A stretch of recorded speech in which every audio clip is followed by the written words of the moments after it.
Hey guys, welcome back to From the Coach's Seat. I'm Coach Greg Atkinson. Tonight we're going to talk about scholarships at each one of the division levels of NCAA, as well as NAIA and junior college. We're going to talk about how much each of those are and what that means to you as a potential college recruit. We're also going to talk a little rule interpretation. A couple of things in there like, is he out of the baseline? Is he not out of the baseline? Do ties really go to the runner? Those are things we'll talk about in just a little bit. Parents, don't go anywhere. I want to talk to you as well. First, back to the scholarships. There are 455,000 high school baseball players across the country. There's only 58,000 roster spots on college baseball teams.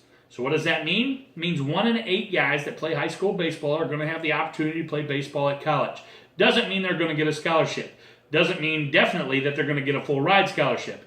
Very, very few people in college baseball get a full ride scholarship. And even if they do, it doesn't mean their entire school is paid for. Let's break down some of the numbers. At the Division I level, the scholarship that is considered a full scholarship is $14,737. The average cost to go to the school there, about $17,000. So even if you got the full scholarship, even if they said, hey, we're going to take one of our 11.7 scholarships we have, we're going to give it completely to you, it still wouldn't pay for your entire college experience. You need to understand that because you've got to be able to pay for the rest of that college tuition from somewhere. Whether it's Pell Grants, whether it's student loans, whatever the case may be, you've got to find a way to be able to pay for the rest of that college experience. They only get 11.7 scholarships to hand out. Their roster sizes are about 35 guys. That means they're typically probably going to have more pitchers on the roster than they have scholarships to hand out. So they're going to take those 11.7 scholarships, they're going to bust them up and give them to as many guys as possible. So if you're lucky, you might get $2,000, $3,000, $4,000 if you're lucky to be able to help with your tuition, which don't get me wrong, any kind of help is great. And I tell my guys all the time, if baseball is going to pay you to go to school and get your education, you get that and you go there and have them pay for your for your college education. But don't rely completely on that to pay for everything. You've got to figure the rest of it out on your own.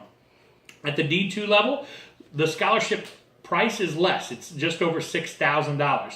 Not only that, but they only get 9 of them. So again, they're probably going to split these up. They're probably going to give about 27 guys $2,000 each to try to pay as much as they can for each guy on the roster. Again, they're rostering about 35 guys. So you're potentially getting anywhere from $1,000 to $2,000 to play D2 ball. Not going to be enough to completely cover your college price tag that goes along with it. At the D3 level, there are no athletic scholarships. That's right, not a dime. You rely completely on academic scholarships, Pell Grants, student loans, that type of thing to be able to pay for your college experience. At the NAIA and JUCO levels, they also have scholarship possibilities. NAIA, again, just over $6,000. At the junior college level, it's about $2,300 per scholarship. But again, these are busted up and given to guys. You're looking at 35-guy rosters. The rosters are so big and they get so little money that they can't give everybody a little piece of the pie. You've got to find ways to pay for your school. And if you think you're going to get a job, think again. First of all, it's against the rules. Second of all, you wouldn't have time even if it wasn't. You're putting in 16-hour days between going to class and all your workouts that you have to do, plus weight room and all of that. You're not going to have time to work. So you've got to figure out a way to pay for your college experience so you can go be a college baseball player, and it's not easy. You have to have these plans figured out when you're doing your recruiting process. You have to think about this. What do I want my degree in? Where do I want to go to school? And how am I going to pay for it? If you have all of those things laid out for the college coach that you're wanting to go play for, and you show him that, that goes a long way in telling him you're serious about playing for him. You've already figured out how to do it.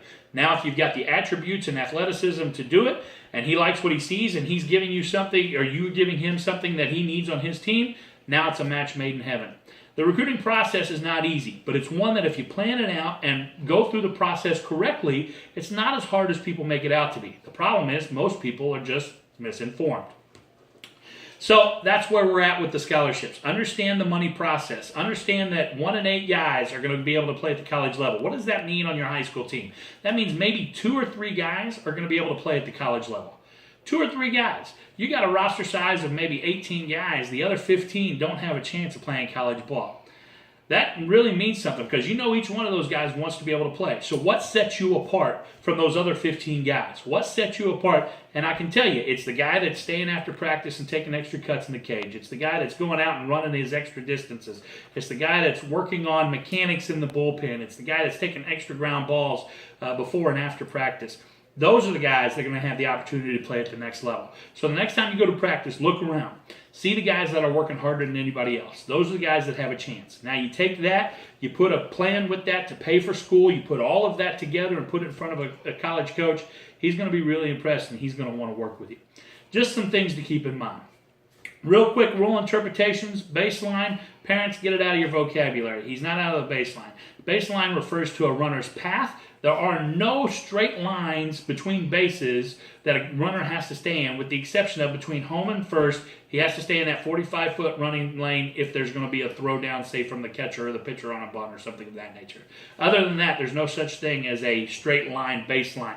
What that refers to is the runner's natural path. He has 3 foot on either side, so really a 6-foot wide area that he can move to try to avoid the tag. Okay, so when you say he's out of the baseline, typically he's probably not, because he would have to go a long way to be out of the baseline. Just something to keep in mind. Also, ties go to the runner. That is not what the rule says. The rule says the runner has to 100% beat the ball to the bag. He has to be on the bag before the first baseman or second baseman or whoever is controlling the ball. Okay, so ties go to the runner, that's a myth. Don't believe it. It's just not true. The last thing I want to talk about is parents. Parents, remember, the recruiters are recruiting you just as much as they are your son. So make sure you're staying positive. You're not bad talking the umpire. You're not bad talking the coaches. You're supporting all the guys on the team. All right? Because you are a reflection of what your son is. And these recruiters are looking at the total package. They're going to look at social media. They're going to look at your parents. They're going to look at your grades. They're going to look at your financial records. If you have a way to pay for this, all of that goes into the recruiting package. So make sure, parents, you're doing your kid a service and making sure you stay positive and supporting everybody on the team.